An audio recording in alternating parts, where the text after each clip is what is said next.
today we're joined by Lauren Alie, who was a tech degree apprentice at PwC and now works at Entrepreneur First. Hello. Well, guys, before we get into that, you might be thinking, well, where has the Apprentago podcast been? So it's my fault. I've had to escape the country, go to Australia, visit some family, and had a really nice time. I've actually got a bit of a tan now, so I look more Italian than just some pasty English kid. But nevertheless, Lauren, how are you today? Yeah, I'm doing great. How are you? I'm great personally. I mean, it was a bit of a mission getting here today with all the train strikes and stuff, but so glad we can make this podcast work and really excited to delve into your journey. Now, if you're wondering why it took us so long to get here, the Multicultural Apprenticeship Awards were on Thursday. We'll put some pictures up on screen now so that you can see what it was like. Really, really good event. And yeah, I got stuck in 3 hours of traffic. We're running on quite a tight schedule, actually. Literally, I'm like the smooth operator, I would say, is like what I'm normally like. Everything's on time, perfect, but no, we're running late. But we don't want to get into that no more. So, Lauren, as you know, the audience just found out, you was a Technology Degree Apprentice at PwC. So you completed your apprenticeship, right? Yeah, I completed it. I think it was last summer now. Gosh, it's been a year since I graduated. And I think, before we get into the apprenticeship side of things, what attracted you to the degree apprenticeship pathway? And tell us a little bit about what your school experience was like too. Yeah, so I guess if we start off with school, I would say I was one of those kids at school who was like really into learning. I really enjoyed pretty much all of my subjects. And so when it got to the point where I was in sixth form because I chose to do A-levels, I was a bit confused as to what I wanted to do afterwards. I think a lot of people feel like that. You have like a lot of options, university, there are so many courses, and you just heard what I just said there, right? University, first word that came out of my mouth. I was so convinced, okay, I'm in sixth form, I went to a sixth form grammar school, and I was like, okay, I'm going to have to go to university. This is just the path I have to do. But what I found out was studying my A-levels, I realised I really liked maths, but when I went to universities, I spoke to university lecturers, I spoke to students, it felt like doing a maths degree wasn't really what I wanted, because fundamentally what I wanted from a university experience were these like transferable skills and knowledge and learning that I could go right into the workforce. Like, I really like the idea of doing something quite practical. Even though I am quite academic, I really just wanted to go straight into work, to be honest. So I was looking at maths and I wasn't really sure. And then I was thinking about computer science, because they say that if you're good at maths, if you like maths and problem solving, computer science is kind of like... I'm going to have to doubt you there as someone who found their GCSE maths 3 times and in theory sits with traders as a software engineer, as a living, gets to travel, go to places, going to America in January. I can confirm I'm crap at maths. See, this is the thing, right? I honestly think this is kind of a myth. Oh, to be able to program, to be a software engineer, you need to be a maths genius. Like, it's not true. Like, you just need to be a logical thinker. And I definitely think anyone going into it thinking, oh, it's just going to be just like maths, that yes, there's maths to it, but there's other things. There's like the way that you think is probably the most important skill. And yeah, like you say, you don't have to be fantastic at maths to be a software engineer. Definitely not. And yeah, I was going to say, with the stereotype around like what someone working in technology looks like, how did you sort of deal with those stereotypes, particularly as a woman of color? Were there any sort of concerns you had before entering into that world, I guess, of like technology? Because let's be real, it's not the most diverse industry, but at the same time, what do you think can be done to, I guess, attract more like diverse applicants, particularly girls, to think about careers within technology as well? Yeah, absolutely. What a great question. So I've actually had like quite an interesting experience with this, in such that my dad, he actually works in the technology industry. And for quite a long time, he was like, oh, Lauren, this might be something you're interested in. And I really just didn't pay attention to it. I was just thinking to myself, no, that's not really me. I'm not the type of person who would do those kind of things. You can already hear from what I'm saying that my mindset was kind of blocking me there. My school that I went to for GCSEs, they actually did offer computer science, and at the time, not many schools did. So that could have been a great opportunity for me, but I kind of wrote it off immediately. I noticed there were barely any girls doing the class. I thought I would come across as like too geeky if I did it. Obviously, this is words coming from my 14-year-old mind. But I think what really changed it for me was doing something run by CodeFirstGirls. So I don't know if you've heard of it, but they're this like non-profit organization trying to get more women into tech. And when I was in sixth form, they had this, I guess, week-long introduction to web development course that I went on. This was pre-COVID, so luckily it was all in person. And I kind of went there with low expectations because at the time I still had this preconception of, oh, tech's not for me. And then I came out of that week course and I just thought, wow, this is so exciting. Like being able to take your ideas and build something from nothing, and that whole process being so logical and just problem solving was really exciting. When something went wrong, I wasn't like devastated. I was like, how do I fix this? It was just such an energizing feeling. And I came away from that course thinking, this is what I want to do.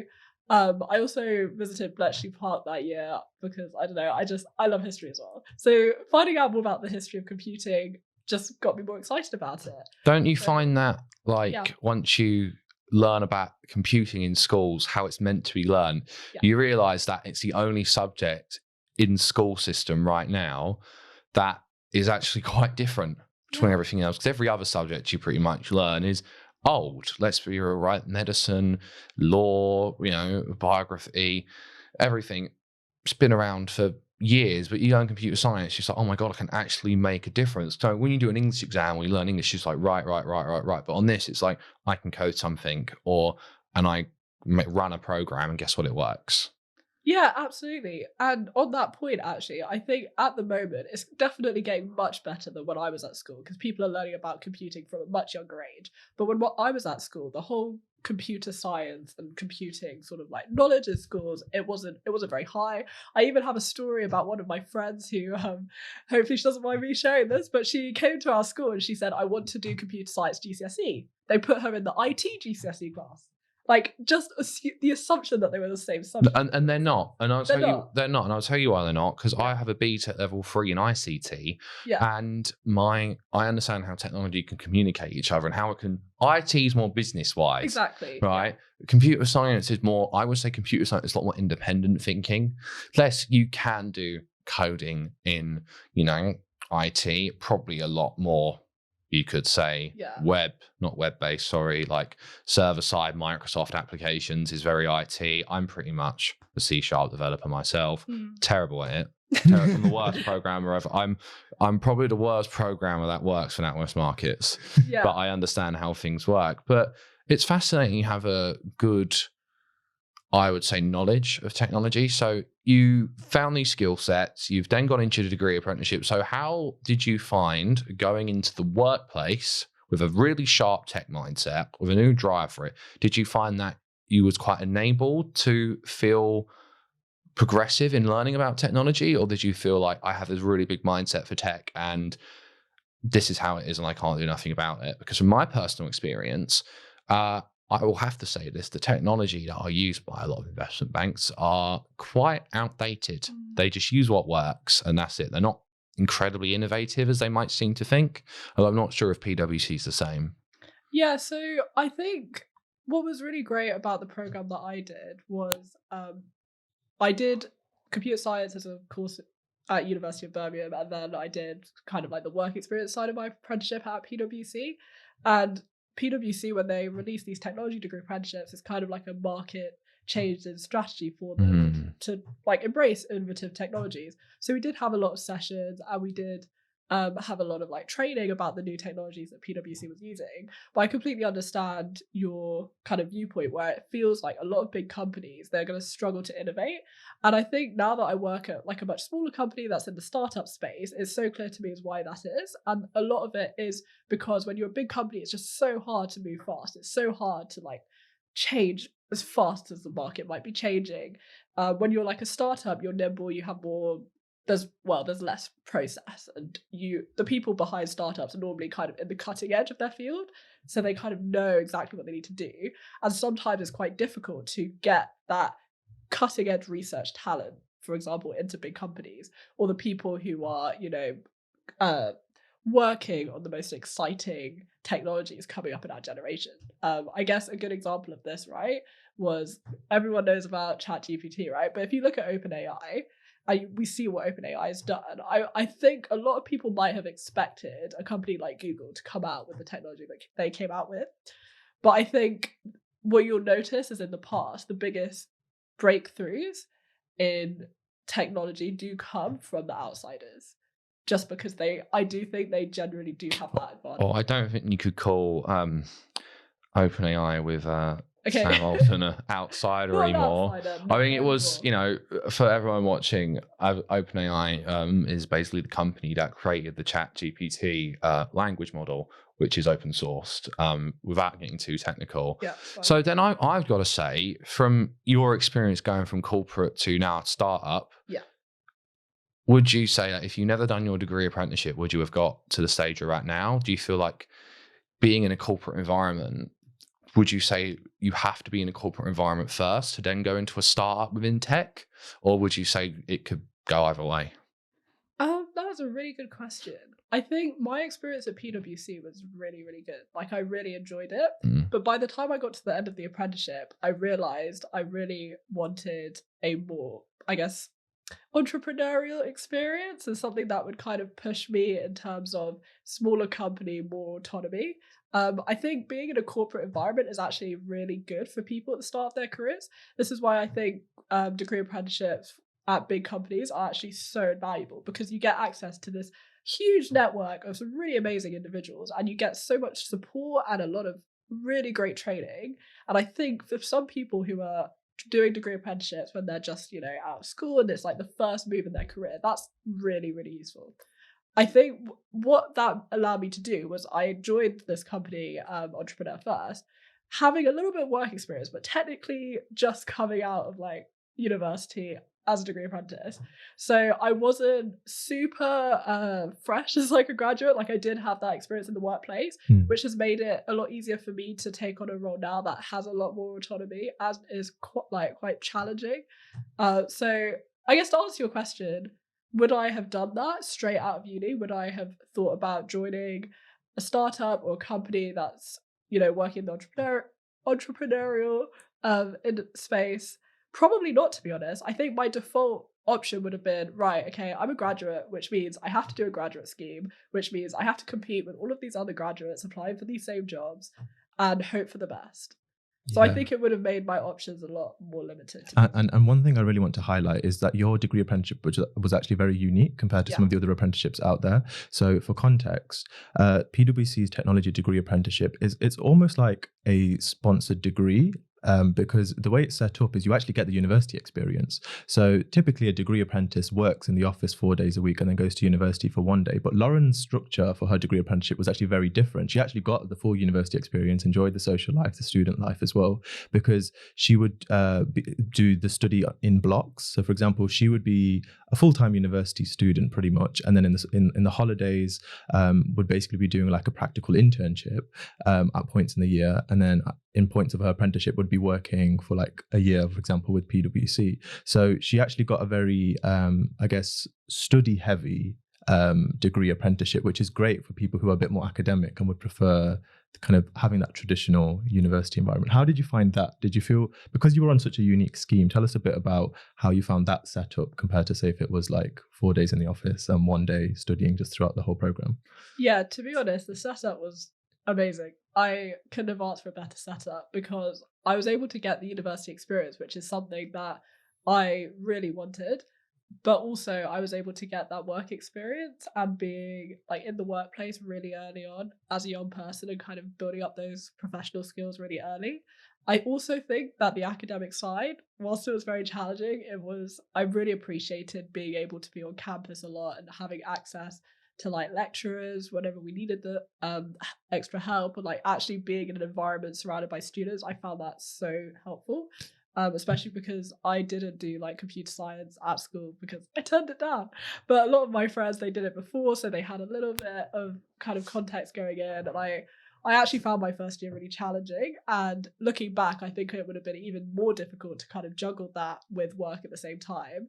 So I have a lot of admiration for apprentices working in this space and doing like the 4 days a week work and then 1 day a week studying, because that must be really difficult and requires like a lot of independent working, which is I honestly think it's a great skill to learn as well. Yeah, because the degree was from the University of Birmingham as well, which is a Russell Group university and ranked consistently top 10 for computer science in the UK. So you have this whole stereotype of like you're not academically challenged on apprenticeships is just not true, because you're basically on the same course as computer science graduates applying for University of. Challenged. So, Lauren, you find any resentment from the people who were on your course? Because you didn't actually have to find any internships or work experience. You had it all laid out for you. Did you find any underlying tension? I don't think tension is probably the right word, but I get where you're coming from. So when we got to university, I wasn't really sure what to expect in terms of, oh, okay, we're doing the degree apprenticeship. Not everyone on the course is doing it. So how does that work? And I think a lot of people, when I was talking to prospective students at open days about it, they were also a bit confused. But to make it clear, we were in the same lectures and the same classes as everyone else doing the standard degree. So it wasn't like there was this idea of separation. We weren't in separate classes. We weren't in separate lectures. So everyone kind of mingled together, which was great. And yeah, I definitely made friends with people who weren't doing the apprenticeship as well. I think it definitely was difficult watching people that you know go through such a difficult process of finding internships, because it is really hard and it is really competitive. And I think especially when you're targeting, like, for instance, in tech, if you're targeting the big tech companies, like it's quite a difficult process. And obviously you want to get the internship so then you can hopefully get the graduate offer. So it did kind of made me appreciate a lot the situation that I was in, because I didn't have to do that. And it was kind of just laid out for me. So it took a lot of stress off, which was really, really nice. What about support from the university? Did you have any like lecturers or be like, hang on, what are you doing again? Like, because you was just, am I right or not? Was you like the first person at University of Birmingham to do a degree apprenticeship there? Like, was it like a common knowledge thing? Yeah, so there was like a group of about 40 of us, I think, on the PwC one, and yeah, it was the first year that they ran it. We also had a Vodafone one that was running at the same time as our one, which was also the first year that they were running that. So you had about 50-ish people on the course for the first time doing a degree apprenticeship. In terms of the structure and how it was run, we were basically doing the same thing as everyone else. I think in our first year they kind of tested out, seeing if we would do a couple extra modules that not everyone else did. So we did finance and business modules. I don't think they're doing that for the students in the next kind of upcoming apprentices, but there were a few little things like that which made it slightly different. We also had some people from PwC come into our uni a few times to talk to us about the technologies that they're working on at PwC. We had different types of events going on throughout the year. Maybe we'd go to the office and things like that.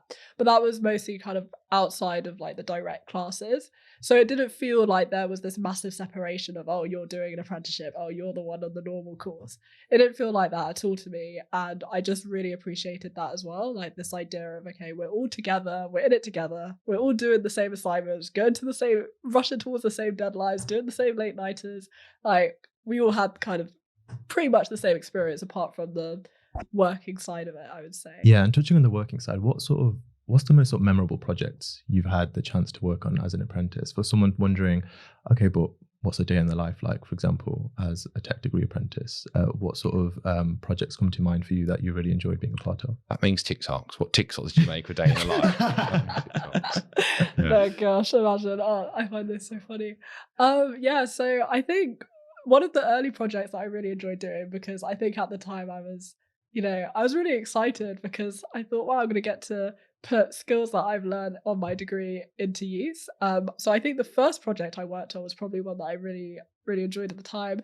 It was working in a team to kind of build a chatbot which would process IFRS queries. So these are like financial technical queries that people had in the business. So rather than asking subject matter experts in the business and taking up a lot of their time, it would be you would just answer a few questions from the chatbot and it would direct you in the right way. Having been a finance apprentice, that is very time consuming, so I completely get where Lauren's coming from. Yeah, so I think why I enjoyed that project was because I was learning something new, and I also didn't really have that much financial knowledge. I was a bit like, all these terms, I don't really know what they mean. I did have a financial module that I did at university, for the first year. So I thought, okay, you know what? I did a bit of finance. I know what I'm doing. You don't know. There's too many terms, too many words I don't understand. So I'm sure you're probably aware. So just even kind of getting that combination of learning more about finance whilst also doing something a bit technical, I thought that was like a really good mix.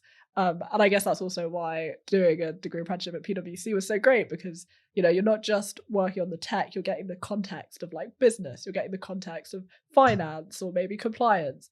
I have quite a few friends when they were on their apprenticeship, they would go to client sites quite a lot. So being able to understand different types of businesses. So that's like definitely an advantage of doing one at like a company like PwC. Because PwC is like multifaceted, really. So like, what, you know, I just think PwC, I think like, oh, they do consultancy stuff and everything. Like, general person, you say I'm a consultant, that could mean anything.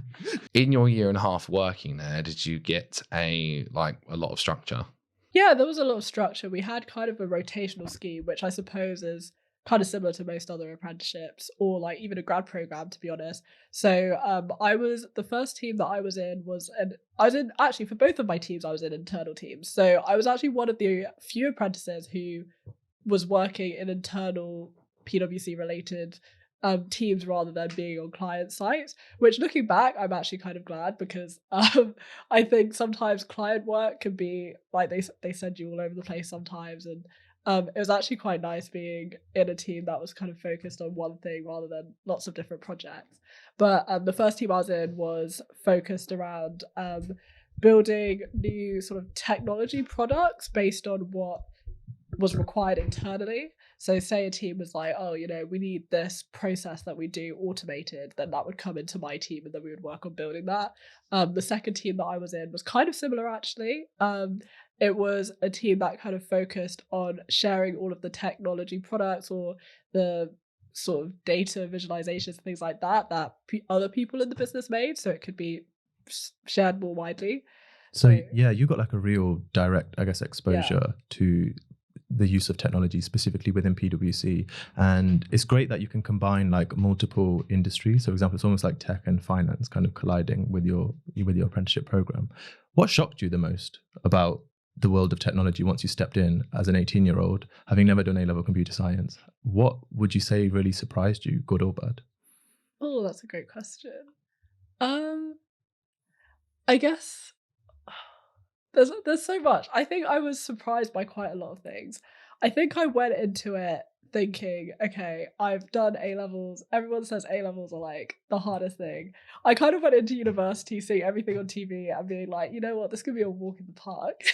So I expected the university side of the degree apprenticeship to be quite, I don't want to use the word easy, but I thought it would be, you know, I thought it would be fine. I thought the most difficult part would be, you know, working on projects on the work side.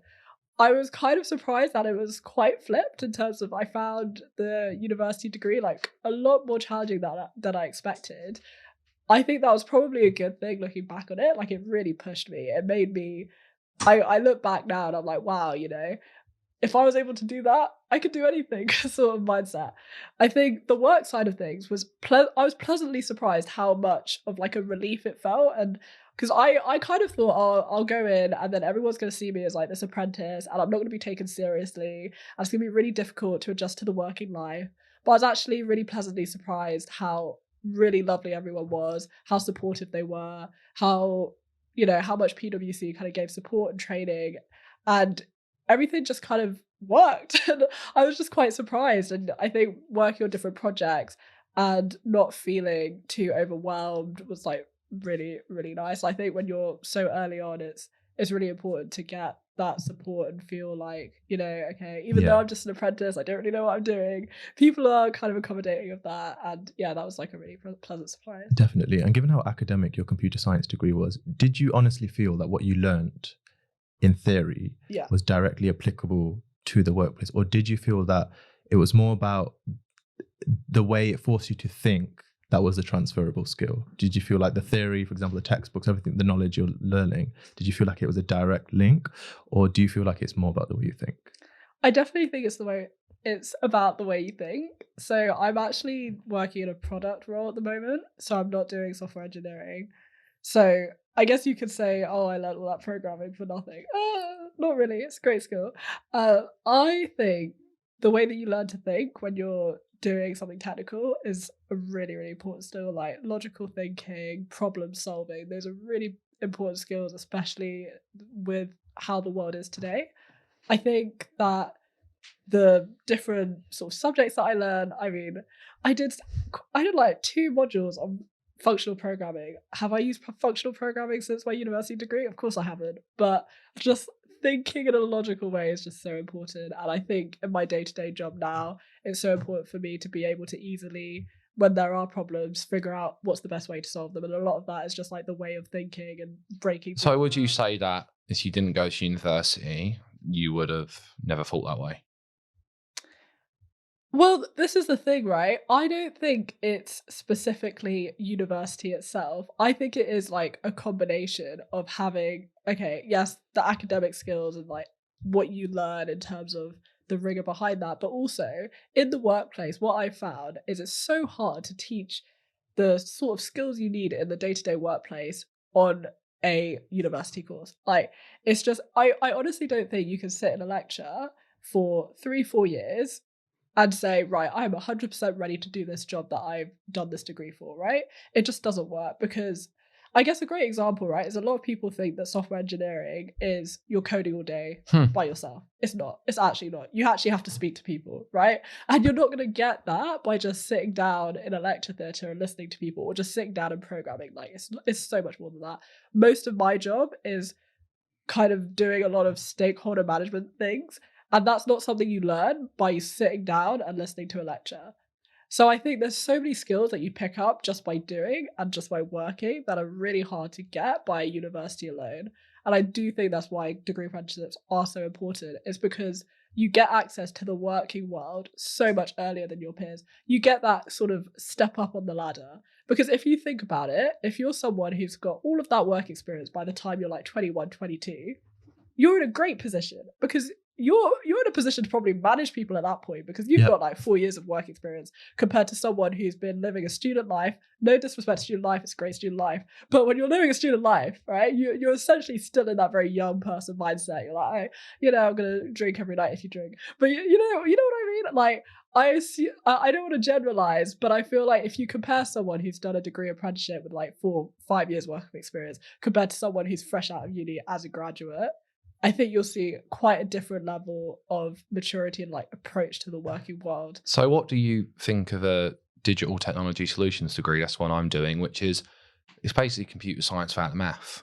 It's no, it is. It's basically a technology degree that focuses on consulting, data science, scrapes on cybersecurity, and does a fair bit of software engineering. And its point is to say, how is technology used in the workplace as it stands? And I believe that's a pretty transferable skill set because you learn about technical project management, you can learn about technical business strategy, you can learn about IT and networks and how it works. You can learn about learning basic C# as an example, or even JavaScript, and be like, hey, make this system for me that can manage orders instead of saying make a game, because that's not applicable. So I actually would say that a DTS degree is probably better than computer science for a degree apprenticeship because you actually are getting more transferable skills. But a computer science degree in a degree apprenticeship is actually a lot more prestigious because that's the thing. A lot of lower level universities, I go to the University of Birmingham, which is managed by QA. Fun fact, I've never actually been to my university, even though I've actually been in my job for over 2 years.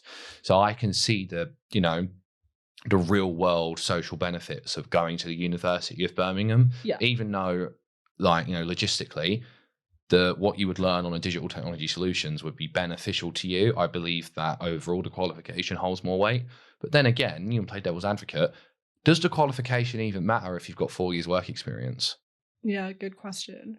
So on your point around digital technology solutions degree and computer science degree, I think a computer science degree is really, really good. Like, I think if you get the opportunity to do a computer science degree and you're interested in technology, I think it's like a really great subject to study.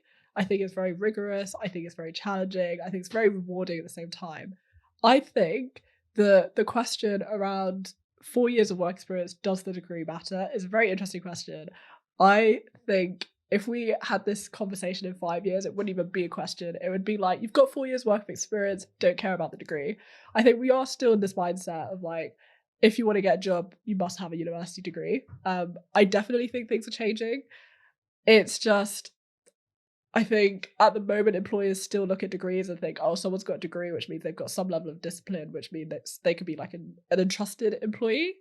But I do think as the world is changing and we realize that university is not the only option, because it's not, then yes, going into having 4 years of experience is definitely just as valuable, because it is directly transferable to exactly what you're probably going to be doing in the future. Yeah.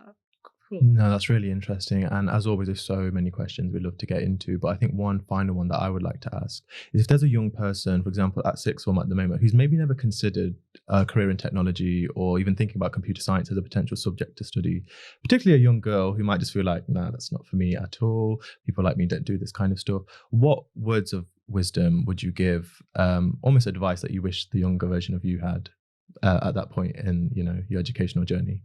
Yeah, so I think what really changed everything for me was community. I've been so lucky to find some really amazing communities that celebrate women in tech specifically. So one that I've really appreciated is called Coding Black Females, which is kind of self-explanatory, right? Black women in tech. And I think once I found that community, I was just constantly inspired by the amazing women there. And it just made me feel like I had this sense of belonging. And I think it's really important, if you're interested in something, but you feel like, oh, maybe I'm not good enough, or, maybe this is not the type of thing for me, really, before you dismiss it, really try to find someone who's in a similar position to you doing that thing, because it could change things. They could help you, they could mentor you, they can provide you with support, because a lot of people want to give back. And I think doing something alone is so much harder than doing it with other people. So I would say definitely like. And what was the name of that again? Sorry? Coding Black Females. And where can that be found? Online. Like what? Like Instagram, like LinkedIn, they're all on the big platforms. Yeah, they're all on the big platforms. Yeah. Gotcha. Search it and you'll find them. Amazing. Any other communities that you want to give a shout out to? Gosh, there's so many. I feel bad, because if I say some, I'll go after the podcast and be like, what did I forget? No problem. What we'll do is we'll link all the great communities that Lauren felt like were beneficial to her in her journey, and we'll put them in the episode description. So feel free to check them out if anything that Lauren has said really resonates with you. Thanks for watching the Apprentago podcast. New episodes will be available every Friday at 5 p.m. GMT. If you enjoyed, then please leave a like and make sure to rate us 5 stars. It's been your host, Carlo. Take care.